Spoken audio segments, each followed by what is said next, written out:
Watu wengi hawajui kwamba lugha si tu mawasiliano, ni mazoea. Neno lile lile linaweza kukuponya katika mazingira fulani na kukuumiza katika mengine. Katika miji kama Dar es Salaam, lugha ya matusi mara nyingi huingia kwa urahisi katika mazungumzo ya kila siku. Sijanuia kutukana, lakini maneno kama shoga hutumiwa kwa mzaha bila watu kusimama kufikiria asili na maana yake halisi. Lakini lugha si maneno tu, ni kioo cha muundo wa mamlaka ndani ya jamii. Maneno haya ni ya kudhalilisha sana, hasa yakiwa yamejikita katika udhalilishaji na udhibiti wa miili ya wanadamu. Tunapozoesha matumizi ya lugha kama hiyo, tunazoesha pia dharau na kuwafanya wanadamu kama vitu vinavyoweza kudharauliwa.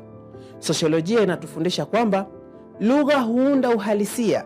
Kile tunachokisema mara kwa mara hatimaye hukubalika kijamii. Hivyo, kila tusi la kawaida huimarisha kimya kimya utamaduni ambao dharau huonekana kama ucheshi na udhalilishaji kuwa kitu cha kawaida.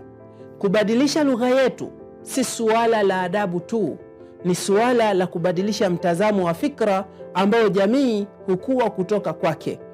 Lugha ni muhimu, chunga nini unazungumza. Kama umeipenda video hii, like, share, follow page yetu na tuachie komenti yako hapa.